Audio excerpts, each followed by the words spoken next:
اگر یہ دو چیزیں اختیار کر لے، کیا اختیار کر لے؟ کہ جو اللہ تعالیٰ کی نعمتیں چھائی ہوئی ہیں، اگر غور کرو تو ہر انسان ہر وقت اللہ تبارک و تعالیٰ کی نعمتوں میں ڈوبا ہوا ہے۔ آنکھ ایک نعمت، کان ایک نعمت، ناک ایک نعمت، منہ ایک نعمت، دانت ایک نعمت، ہاتھ ایک نعمت، پاؤں ایک نعمت، اور جو سانس چل رہا ہے ہر سانس ایک نعمت۔ تو یہ دو چیزیں ایسی ہیں، ایک شکر اور ایک دعا، جو بندے کو اللہ تبارک و تعالیٰ سے قریب تر کرتی جاتی ہیں، بشرطے کہ بندہ عادی بن جائے۔ کوئی مشکل کام نہیں، کوئی پیسے خرچ نہیں ہوتے، کوئی محنت نہیں ہوتی، لیکن دل سے آپ ہر نعمت پر شکر ادا کرنے کی عادت ڈالیں اور ہر تکلیف پر اللہ تعالیٰ سے رجوع کرنے کی عادت ڈالیں۔ ہاتھ جوڑ کر التجا کرتا ہوں جو خدا کے لیے ان نفرتوں کے بیجوں کو ختم کرو،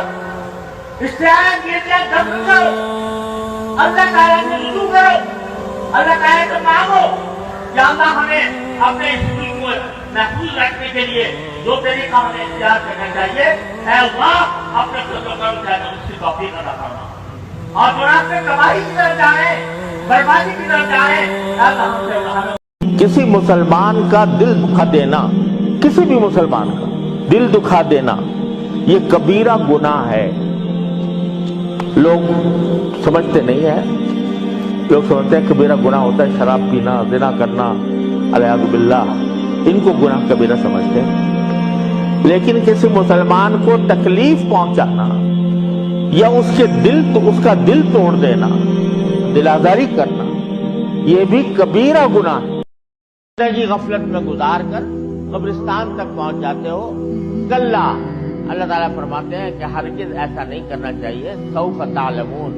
ان قریب وہ وقت آنے والا ہے جب تمہیں پتہ چل جائے گا کہ یہ غفلت کی زندگی گزارنے سے تم نے اپنا کتنا نقصان کیا۔ پھر دوبارہ باری تعالیٰ تاکید کے لیے فرماتے ہیں کہ پھر دوبارہ ہم کہتے ہیں کہ ہرگز تمہیں ایسا نہیں کرنا چاہیے، ابھی ان قریب کچھ عرصہ بعد تمہیں پتہ لگ جائے گا کہ اس غفلت کا انجام کیا ہے۔ اور پھر فرمایا کہ لَتَرَوُنَّ الْجَحِيمَ، تم اپنی آنکھوں سے جہنم دیکھ لو گے، ثُمَّ لَتَرَوُنَّهَا عَيْنَ الْيَقِينِ، یقین کی آنکھ سے اس کو ضرور دیکھ لو گے، ثُمَّ لَتُسْأَلُنَّ يَوْمَئِذٍ عَنِ النَّعِيمِ، پھر تم سے پوچھا جائے گا ان نعمتوں کے بارے میں جو تمہیں دنیا میں عطا کی گئی تھی کہ تم نے ان نعمتوں کا کیا حق ادا کیا۔